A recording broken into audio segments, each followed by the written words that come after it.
누가복음 8장 4절에서 15절의 말씀. 무리가 많이 모여들고 각 고을에서 사람들이 예수께로 나오니 예수께서 비유를 들어 말씀하셨다.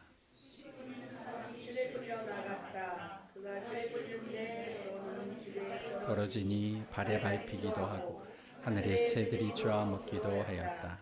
또 더러는 돌짝밭에 떨어지니 싹이 돋아났다가 물기가 없어서 말라버렸다. 가시덤불 속에 떨어지니 가시덤불이 함께 자라서 그 기운을 막았다. 그런데 더러는 좋은 땅에 떨어져서 자라나 100배의 열매를 맺었다. 이 말씀을 하시고 예수께서는 들을 귀가 있는 사람은 들어라 하고 외치셨다. 예수의 제자들이 이 비유가 무슨 뜻인지를 그에게 물었다. 예수께서 대답하셨다. 너희에게는 하나님 나라의 비밀을 아는 것을 허락해 주셨다.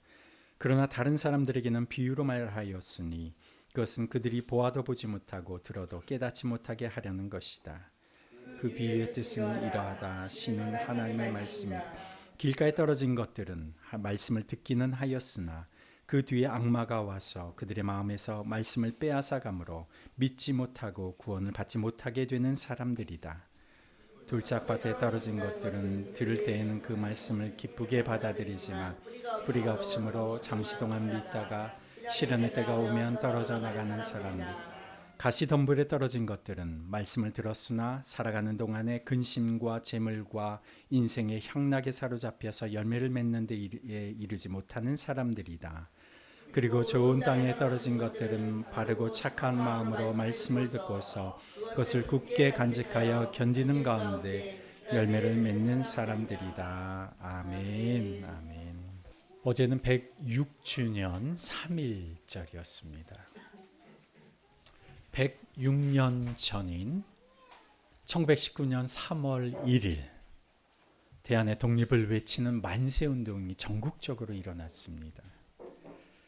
당시 우리나라를 대표하는 각계의 지도자들 33명이 모여서 일제 강제 합병된 대한제국은 자주 국가임을 독립선언서를 통해서 발표하고 전국 각지에서 이 나라의 독립을 주장하는 비폭력 만세운동이 일어났습니다.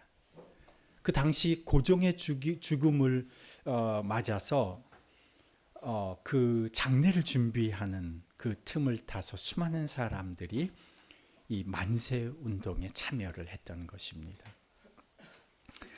당시 이 땅을 통치하던 조선 총독부에서 당시에 참여한 참여자 집계 수가 106만 명이었으니 실제 참석한 만세운동자들은 훨씬 전국에서 많았을 것입니다.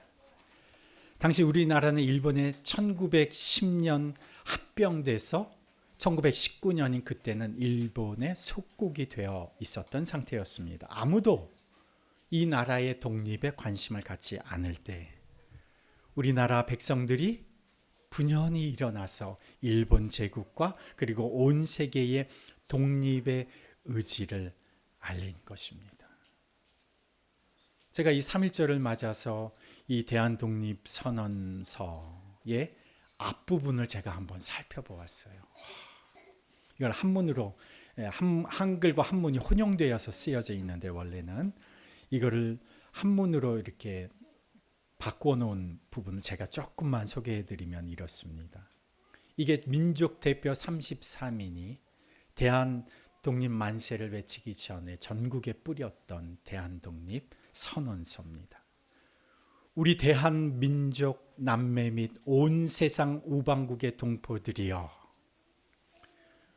우리 대한민족은 완전한 자주독립과 신성한 평등복리를 우리 자손들에게 대대로 전하기 위하여 지금 이민족, 일본입니다. 이민족이 자행하고 있는 전제정치의 학대와 압박에서 벗어나 대한민주국으로 자립할 것을 선포하노라.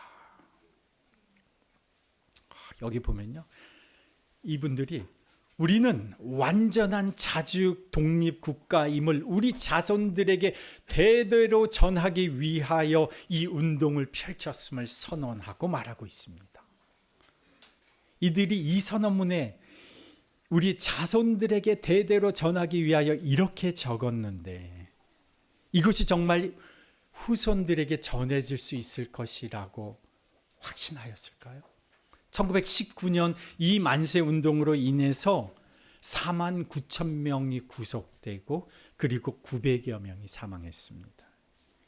이들이 이 자신들의 이 만세 운동이 이 조선의 독립이라고 하는 이 소기의 목적을 거둘 수 있을 것이라고 확신하였을까요?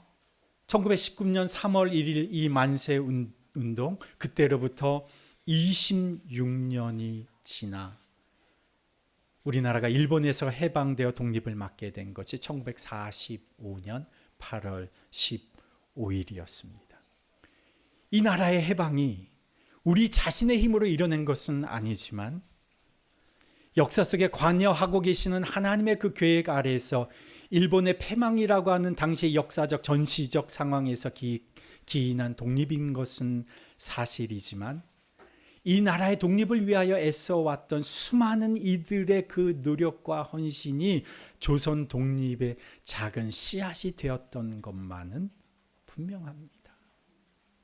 조선의 독립을 위해서 자신의 삶을 바쳐 독립운동을 펼쳤던 많은 독립운동가들의 삶, 3.1 운동에 참여하고 그리고 그 잡혀서 죽어가고 구금되었던 그 고난당했던 이분들의 삶이 씨앗이 되고 자양분이 되어서 결국 이 나라의 해방과 독립, 오늘 대한민국이라고 하는 자주국가의 자랑스러운 모습으로 열매 맺지 않았나 생각이 듭니다.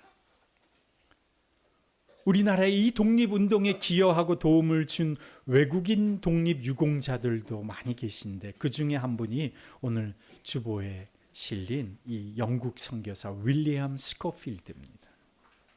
이분이 독립운동을 돕다가 이 내용을 집에 가서 한번 살펴보시면 이분이 독립운동을 돕다가 일제에 의해서 추방을 당합니다. 그래서 그분이 캐나다에서 아주 저명한 수의학자인데 이분이 그곳에서 외국에서 이제 독립운동을 돕다가 나중에는 이 나라 해방되고 나서 한국으로 다시 돌아오셨습니다. 그리고 서울대 수의과 대학에서 가르치시면서 이분이 1970년 한국에서 돌아가셨습니다. 지금 국립서울 현충원에 안장되어 계신데 이렇게 자신의 삶을 내어놓고 조선의 독립과 해방을 위해서 애써주신 분들, 독립운동가들, 이름 없는 수많은 백성들의 그 독립을 향한 열망과 노력과 수고, 그들의 땀과 피가 오늘 대한민국의 초석이 되고 씨앗이 되었다는 사실을 우리는 잊어서는 안 될 것입니다. 오늘 저 3.1절의 의미를 잠시 살펴보았습니다만 우리 아이들이 있어서 오늘 본문은 예수님께서 사람들에게 행하신 비유의 말씀 중에 가장 중요한 비유 중에 하나입니다. 그만큼 중요하기 때문에 이 비유의 말씀은 오늘 누가복음뿐만이 아니라 마태복음, 마가복음에 모두 다 기록되어 있는 말씀입니다. 그래서 여러분들 그 내용을 너무 잘 알고 계실 겁니다. 우리가 함께 본문을 읽으면서 다시 한번 이 본문을 이해하셨을 겁니다. 4가지 종류의 밭에 씨앗이 뿌려졌습니다. 이 이야기를 말씀하시고 나서 예수님께서는 제자들에게만 그 이야기의 의미를 설명해 주셨습니다. 예수님께서 제자들에게만 그 4가지 밭을 말씀하시고 나서 그 의미를 설명해 주셨습니다. 11절 말씀 우리 함께 한번 읽어봅니다. 11절 시작. 그 비유의 뜻은 이러하다. 씨는 하나님의 말씀이다. 마태복음에 보면 이 하나님의 말씀이라고 설명된 이 말씀이 좀 더 구체적으로 되어 있습니다. 마태복음에 따르면 씨는 하나님 나라에 대한 말씀이다 이렇게 되어 있습니다. 그런데 마태복음에 보면 이거 분명히 하나님 나라에 대한 말씀이다. 이 하나님 나라에 대한 말씀이 씨앗이다. 예수님께서 사람들에게 전해주시고 말씀하신 것이 무엇이라고요? 하나님 나라에 대한 말씀이라는 겁니다. 그리고 그 뜻을 알려달라는 제자들에게 예수님이 10절에 말씀하신 바가 10절 다시 한번 읽어봅니다. 시작. 너희에게는 하나님 10절 시작. 너희에게는 하나님 나라의 비밀을 아는 것을 허락해 주셨다. 그러나 다른 사람들에게는 비유로 말하였으니, 예수님이 사람들에게 들려주신 말씀이 하나님 나라에 대한 말씀이라는 겁니다. 여기서도 그렇게 말씀하시죠. 제가 조금 후에 이 하나님 나라의 복음이 무엇인가를 자세히 설명하겠습니다만은, 예수님께서 이 네 가지 밭의 비유, 하나님 나라의 이 복음에 대한 말씀을 전하시면서 이 복음의 이 비유를 통해서 우리가 알게 되는 사실은, 네 가지 밭을 다 보면서 예수님의 말씀을 듣는다고 다 인생이 바뀌고 변화되는 것은 아니라는 거죠. 아무리 강력한 하나님의 말씀이 전해져도, 아무리 좋은 하나님의 말씀이 전해져도 변하지 않는 사람들이 있다는 겁니다. 어느 날 제가 가정에 신방을 갔습니다. 저를 초대하신 중년의 여자 집사님이 신방을 요청하셔서 방문을 했는데, 예배드리는 그곳에 옆에, 그 집사님 옆에 아들이, 장성한 아들이 있었어요. 20대로 보이는 아들이 있었습니다. 어머니가 아들에게 목사님이 오시니까 같이 예배드리자고 부탁을 한 모양입니다. 근데 어머니 마음에는 이 아이가 복음을 듣고 말씀을 듣고 좀 변화됐으면 좋겠다 라는 그 마음으로 초대한 것이 분명해 보였습니다. 이 아들은 교회 다니지도 않고 신앙생활 해보지도 않았는데 어머니를 위해서 그 자리에 앉아 있는 거예요. 착한 아들이죠. 근데 제가 이제 말씀을 전하고 예배를 드리면서 말씀을 전하는데, 그 청년의 얼굴과 살펴보니까 이런 생각이 들었습니다. 말씀이 다 튕겨 나오는 게 보여요. 그러면서 그래서 제 마음에 이런 생각이, 이런 청년은 예수님이 와서 전해도 안 바뀌겠구나. 말씀의 자리에 말씀을 듣는 거는 같은데 전혀 그 말씀이 그 마음에 와닿지를 않는 겁니다. 그리고 받아들이고 싶지도 않은 겁니다. 길가에 떨어진 씨앗과 같은 그런 밭이죠. 예수님의 말씀을 듣는 자가 그것을 거부할 때, 아무 관심도 없을 때 말씀은 어떻게 됩니까? 그 사람들에게 밟히고 새가 와서 물어가는 겁니다. 마귀가 와서 채워가는 겁니다. 말씀으로 변화되어서 믿을 가능성이 없어 보이는 사람들입니다. 구원받을 수 없을 것 같은 사람처럼 보이는 거죠. 아무리 힘 있는 하나님의 말씀이 전해져도 변화되지 않는 사람들이 있습니다. 예수님 새로 믿겠다고 교회에 등록을 하신 분이 계세요. 열심히 신앙생활을 해보겠다고 제가 등록 신방도 했는데, 그런데 어느 날부터 이분이 교회에 안 보이는 겁니다. 그래서 제가 신방한 분이니까 수소문을 해보고 알아보았더니, 이분 가정에, 이분이 혼자 이제 신앙생활을 하는데 집안에 아픈 사람이 생겼다는 거예요. 그런데 그 믿지 않는 가족이 점집에 가서 물어보니까, 무당한테 가서 물어보니까 집안의 종교가 달라서 그렇다는 겁니다. 그러니까 자기가 믿은지, 예수님 믿고 이제 교회 다니기로 믿은 지 얼마 안 되었으니까, 불교 집안에 불교라고 해도 그냥 오래된 전통적인 그런 가정이니까 자기가 그냥 포기하는 것이 좋겠다 해서 교회를 안 나오는 겁니다. 어떻게 보면 돌짝밭과 같은 사람이라고 할 수가 있습니다. 하나님의 말씀을 듣고 잠시 믿는 것 같은데 어려움이 생기면 금세 포기하는 사람들이 있습니다. 교회 다니기 시작하면서 사업이 어려워지기 시작했다고 교회를 포기하는 사람도 보았습니다. 교회 다니기 시작하면서 내가 포기해야 할 것이 너무 많다고 교회 못 다니겠다고 말하는 사람도 보았습니다.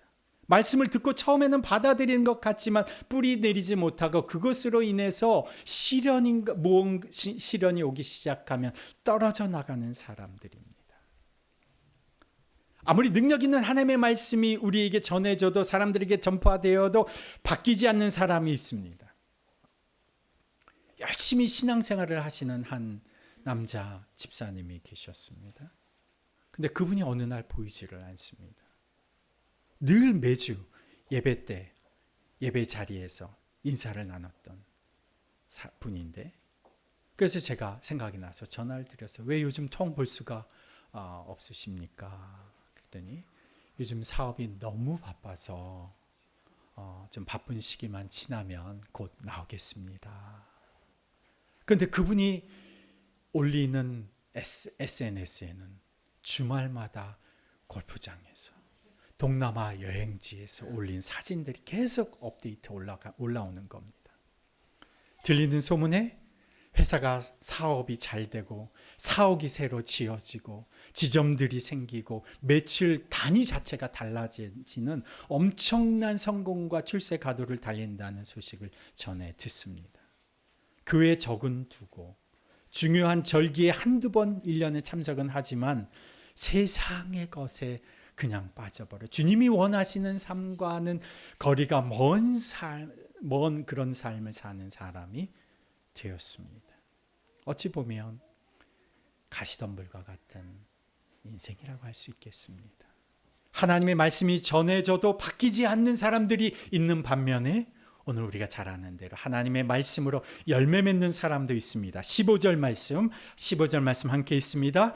그리고 좋은 땅에 떨어진 것들은 바르고 착한 마음으로 말씀을 듣고서 그것을 굳게 간직하여 견디는 가운데 열매를 맺는 사람들이다.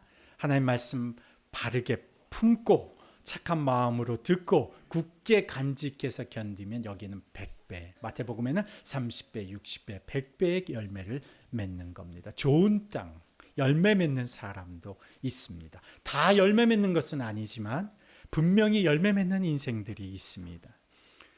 그러면 앞에서 언급한 예수님이 설명해 주신 씨앗이 무엇이라고 했습니까? 하나님의 말씀. 마태복음에 따르면 하나님 나라의 복음입니다. 자, 누가복음 앞부분을 한번 보실까요? 8장 1절. 지금 우리가 5절부터 읽었는데 4절부터 읽었는데 누가복음 8장 1절을 함께 읽습니다. 시작. 그 뒤에 예수께서 고을과 마을을 두루 다니시면서 하나님의 나라를 선포하며 그 기쁜 소식을 전하였다. 12 제자가 예수와 동행하였다. 씨 뿌리는 자가 뿌리는 씨앗은 하나님의 말씀, 구체적으로 지금 하나님의 나라에 대한 말씀입니다. 이것을 누가복음 4장 43절, 몇 장만 앞으로 가보시죠. 그러나 예수께서 그들에게 말씀하셨다. 나는 다른 동네에서도 하나님 나라의 복음을 전해야 한다. 나는 이 일을 위하여 보내심을 받았기 때문이다. 자, 예수님이 말씀하신 씨앗은 아주 분명합니다. 하나님 나라에 대한 말씀, 다시 말해서 하나님 나라의 복음을 전하셨습니다. 이 하나님 나라의 복음을 마태복음에서는 하나님 나라의 복음을 유대인들이 쉽게 이해하기 쉬운 천국 복음 이렇게 표현합니다. 마태복음 9장 35절에 보면 마을을 두루 다니사 그들이 회당에서 가르치시며 천국 복음을 전파하시며 모든 병과 모든 악한 것을 고치셨다. 자, 씨 뿌리는 자가 뿌리는 이 씨앗, 예수님이 마을마다 다니시면서 전파하셨던 하나님 나라 복음, 천국 복음, 이것은 무엇인가? 첫 번째, 하나님 나라 복음, 천국 복음이 무엇인가? 첫 번째, 하나님 나라가 가까이 왔다. 예수님께서 공생애를 시작하시면서 첫 번째 하셨던 메시지가 무엇이었느냐? 첫 번째 설교 외침이 무엇이었느냐? 회개하라, 천국이 가까이 왔느니라. 그 전까지 사람들은 생각했습니다. 하나님 나라는 죽어서 가는 것으로만 알고 믿고 있었는데 예수님께서 천국 복음, 하나님 나라 복음을 가르쳐 주시는입니다. 천국은 죽어서 가는 곳이 아니다. 하나님 나라 천국은 이 땅에 가까이 왔다. 이것이 놀라운 소식이라는 겁니다. 천국은 죽어서야 가는 곳이 아니라, 그러면 어떻게 그 하나님 나라에 들어갈 수가 있느냐? 어떻게 천국에 들어갈 수가 있느냐? 가까이 온 이 천국에 어떻게 들어가느냐? 두 번째, 천국 복음, 하나님 나라의 복음 두 번째, 회개할 때 그 하나님 나라에 참여한다는 겁니다. 회개할 때 참여한다.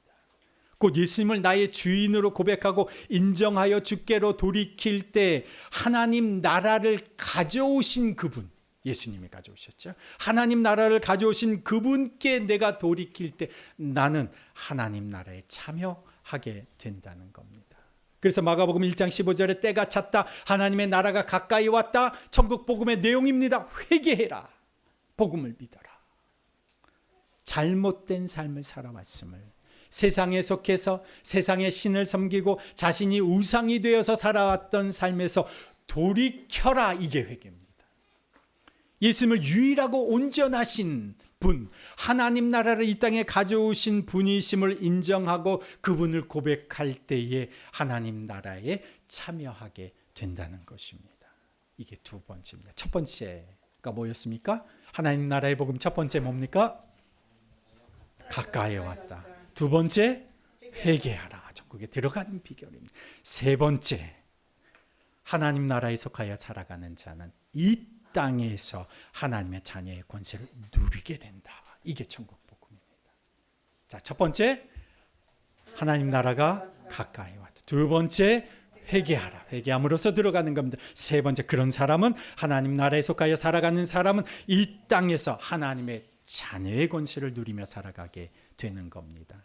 요한복음 1장 12절에 영접하는 자, 곧 그 이름을 믿는 자들에게는 하나님의 자녀가 되는 권세, 하나님의 자녀인 권세가 있습니다. 어떤 권세일까요? 누가복음 10장 19절에 보아라, 내가 너희에게 뱀과 전갈을 밟고 원수의 모든 세력을 누를 권세를 주었으니 아무것도 너희를 해하지 못할 것이다. 하나님 나라에 속하여 살아가는 자는 이 세상에서부터 악한 마귀의 권세를 누르며 밟으며 사탄과 권세를 밟으며 살 권세와 특권을 누리며 살아가게 되는 겁니다. 마태복음 28장 18절에 주님께서 우리가 대위임 명령을 우리에게 주셨는데, 너희는 가라 말씀하셨을 때 그 앞에 전제가 뭡니까? 내게 예수께서 나와 말씀하여 가라사대 하늘과 땅의 권세를 모두 내게 주셨으니 내가 너희를 보낸다. 그 권세를 위임하여 보내는 겁니다. 누구에게? 하나님 나라에 속한 하나님의 자녀에게.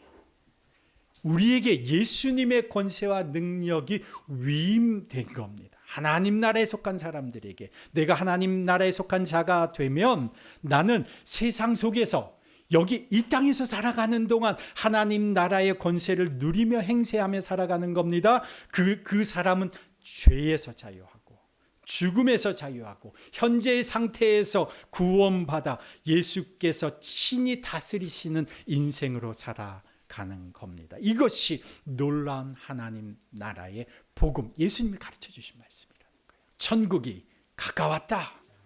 회개해라. 이 땅에서 하나님 나라 백성으로 권세를 누리며 살아가라. 이것이 천국 복음입니다. 이 하나님 나라 복음을 받아들이지 못하게 하려고 사탄이 방해하는 거죠. 이 하나님 나라 복음 씨앗을 뺏어가는 자가 새라고 표현되어 있습니다. 사탄이라고 했습니다. 이 복음이 뿌리 내지 못하게 시련을 주는 겁니다. 근심과 재물과 향락으로 유혹해서 우리를 열매 맺지 못하게 하려는 존재가 바로 사탄이라는 거죠. 우리가 이 본문을 대하면서 이제 이런 생각을 보통 하죠. 나는 어떤 밭일까? 나는 좋은 밭일까? 열매 맺는 밭이 되기 위해서 나는 어떻게 해야 될까? 우리는 이 말씀을 대하면서 밭의 관점에서 본문을 봅니다. 대부분 그렇습니다. 그런데 이 말씀은 사실은 밭의 관점에서 보는 것보다 씨 뿌리는 자의 관점에서 보아야 하는 말씀입니다. 여기 지금 제목에도 달려있지만 씨 뿌리는 사람의 비유, 이것이 어디에 달려있는 내용이냐면 마태복음에 보면 예수님께서 이제 씨를 뿌리는 사람의 비유가 이렇게 말해요. 씨를 뿌리는 사람의 비유가 무슨 뜻인지를 너희가 들어보아라. 예수님이 설명할 때 이 지금 말씀하신 이 이야기의 제목을 씨를 뿌리는 사람의 비유라고 예수님이 이름을 붙여주셨어요. 그래서 제가 개역 개정 성경에는 씨 뿌리는 비유 이렇게 돼 있어서 제가 원문을 찾아봤더니 정확하게 씨를 뿌리는 자의 비유다. 그렇게 예수님이 말씀을 하셨어요. 그래서 이 말씀은 씨를 뿌리는 자의 관점에서 이 말씀을 보아야 이 말씀을 좀 더 정확하게 파악할 수가 있는 겁니다. 자, 지금 씨 뿌리는 자 누굽니까? 예수님이 하나님 나라의 복음을 전하고 계신데 그 씨앗이 전혀 받아들여지지 않는 사람들이 있습니다. 누굴까요? 종교 지도자들. 좀 안다고 생각하는 사람들. 지도자라고 생각하는 사람들. 나는 말씀을 알아. 자부하는 사람들. 나는 좀 뭔가 역할이 있어. 내가 내 종교 생활에서, 내 커뮤니티에서 나는 리더라고 인정받는 사람들이야. 나는 사람들에게 인정받고 있는 사람이야 라고 생각하는 사람들은 한 사람은 아니죠. 대부분의 사람들이 받아들이지 않습니다. 또 예수님 주위에 많은 사람들이 몰려들었습니다. 그런데 그들이 나중에 빌라도 앞에서 예수님께서 십자가에 못 박히게 할까, 아니면 이 사람을 풀어줄까, 빌라도가 물어봤을 때에 그를 십자가에 못 박으라 외쳤던 사람들이 누굽니까? 예수님 주위에 지금 많이 몰려든 사람들이 예수님의 말씀을 듣기는 듣지만 그들은 예수님을 오히려 십자가에 못 박으라고 외쳤던 사람들입니다. 한 부자 청년이 예수님께 밤에 몰래 찾아왔습니다. 어떻게 하여야 영생을 얻을 수 있겠습니까? 예수님이 그에게 가르쳐 주셨지만 그는 근심하며 돌아갑니다. 예수님의 제자들은 어떨까요? 그들은 좋은 밭이 아닐까요? 그들은 열매 맺는 옥토가 아닙니까? 그들이 지금 예수님 주위에 하나님 나라 복음의 설명까지도 듣고 있지만 그들도 시련의 때에 십자가에 달리신 주님을 외면하고 다 배반하고 다 고향으로 갔던 사람들입니다. 누가 지금 예수님이 말씀하시는 바르고 착한 마음으로 말씀을 듣고서 굳게 간직하여 끝까지 견디며 열매 맺는 사람들이라고 보여집니까? 누굽니까? 12 제자들도 아니고 여인들. 앞에서 2절에 나오는 여인들입니다. 8장 2절에 보면 8장 2절에 이렇게 기록되어 있습니다. 8장 2절 함께 읽습니다. 그리고 악령과 질병에서 고침을 받은 몇몇 여자들도 동행하였는데 7 귀신이 떨어져 나간 막달라라고 하는 마리아와 헤롯의 청직인 구사의 아내 요한나와 수산나와 그 밖에 여러 다른 여자들이었다.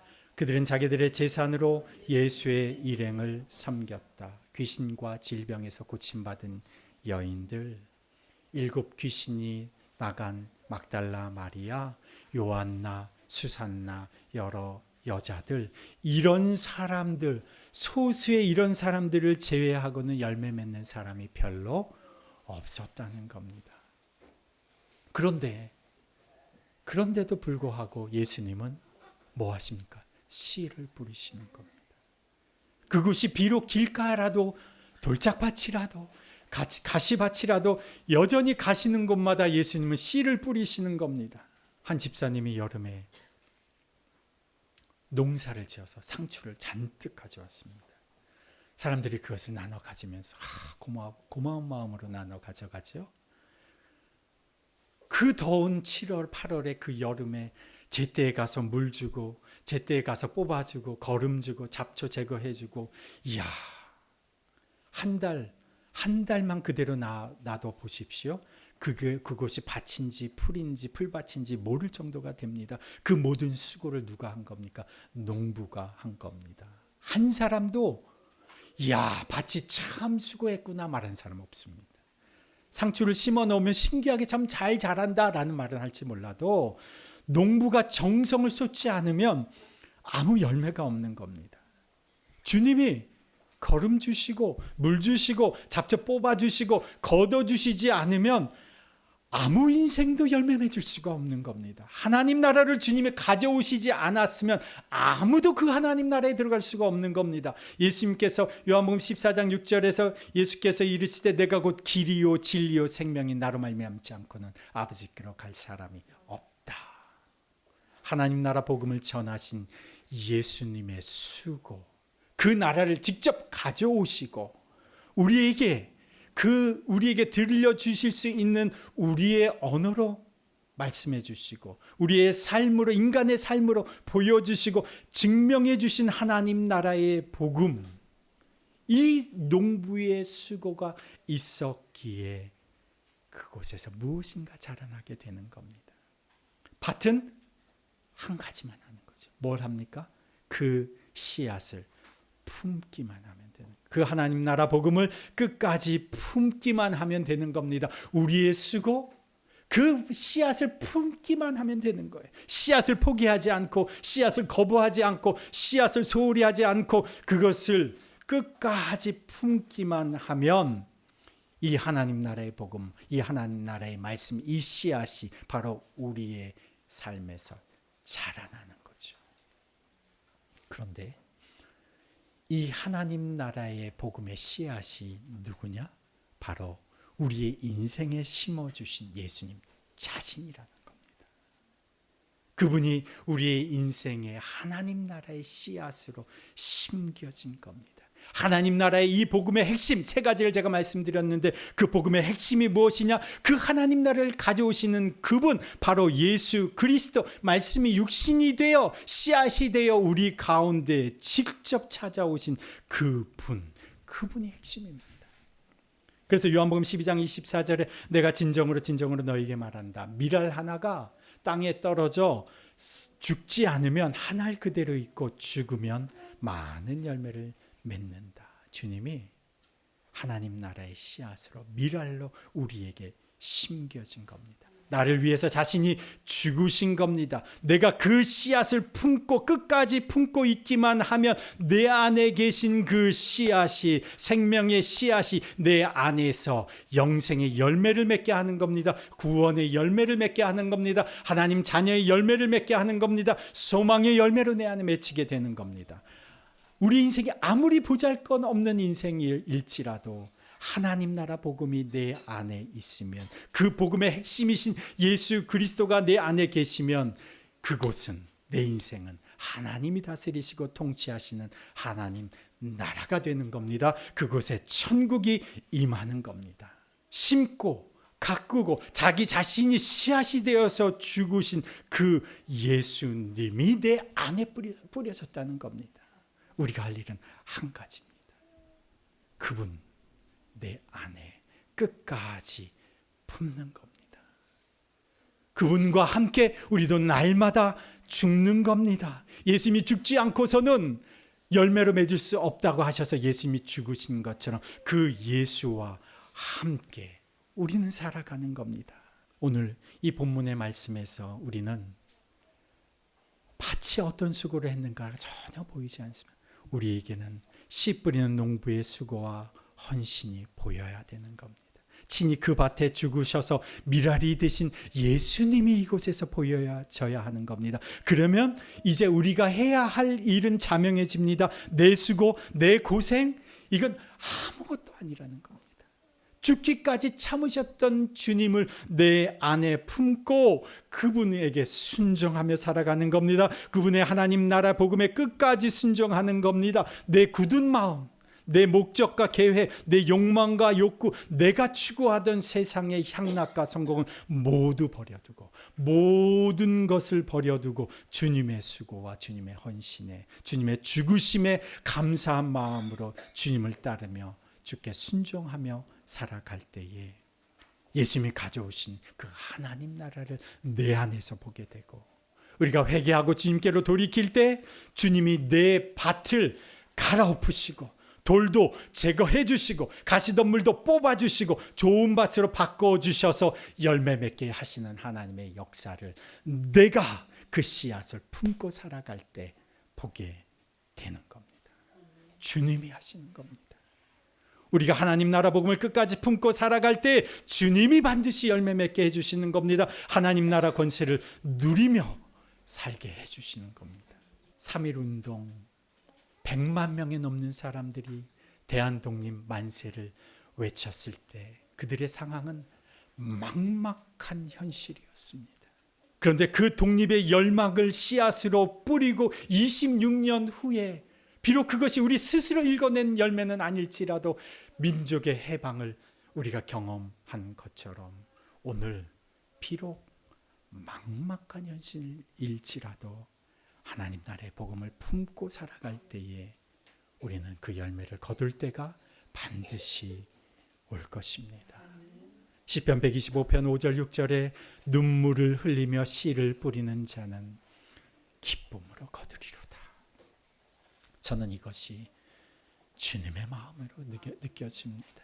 울며 씨를 뿌리러 나가는 자는 반드시 기쁨으로 그 곡식단을 가지고 돌아오리로다. 주님도 우셨을 때가 있으셨지만 주님이 기쁨으로 그 단을 거두실 때를 기대하며 눈물로 자신의 삶을 밀알로 내어 주신 겁니다. 우리도 주님이 거두신 그 구원의 열매, 그 기쁨에 동참할 때가 반드시 올 것입니다. 하나님 아버지, 우리 자신에게만 집중되어 스스로 함몰되어 살아가던 우리 인생에 주께서 하나님 나라 복음의 씨앗을 주셨습니다. 그 복음의 씨앗으로 우리 가운데 오시는 예수님을 오늘 말씀을 통해서 다시 한번 보게 하시니 감사합니다. 주위의 많은 사람들과 함께 살아가는 우리 자신, 이 말씀을 해주셨던 그 예수님에게 나는 어떤 밭의 사람인지요. 비록 우리가 길가와 같고 돌짝밭과 같고 가시덤불 같아도 주님이 포기하지 않으시고 우리에게 뿌려주신 그 하나님 나라의 복음, 그것을 품고 살아가게 해주십시오. 우리가 그 복음으로 살아갈 때 농부이신 주님께서 우리 밭을 갈아엎어 주시고 돌과 자갈도 제거해 주시고 가시덤불도 뽑으셔서 이제 제대로 하나님 나라의 권세를 누리며 제대로 열매 맺으며 살아가는 인생 되게 하여 주시옵소서. 주님, 무늬만 그리스도인이 아니라 정말 하나님 나라에 속한 주님의 자녀로 권세를 누리며 하나님 나라에 속한 주의 백성으로 능력을 행하며 살아가게 해 주십시오. 죽기까지 우리를 위하여 미랄이 되어주신 그 예수님을 본받아 이제 우리도 세상 속에서 하나님 나라의 씨앗으로, 복음의 씨앗으로 살아가는 우리 되게 하여 주시옵소서. 이제는 우리에게 하나님 나라 복음을 전해주시고 친히 미랄이 되어주신 우리 주 예수 그리스도의 은혜와 하나님 아버지의 그 무한하신 사랑과 성령님의 교통하심과 역사하심이 주님의 그 헌신과 수고에 감사함으로 그 복음을 끝까지 붙들고 열매 맺는 삶을 살기로 결단하는 주님의 백성들 위에, 그 가정과 일터 위에, 그리고 더비교회 공동체 위에 이제로부터 영원토록 함께 하시기를 간절히 축원하옵나이다. 아멘.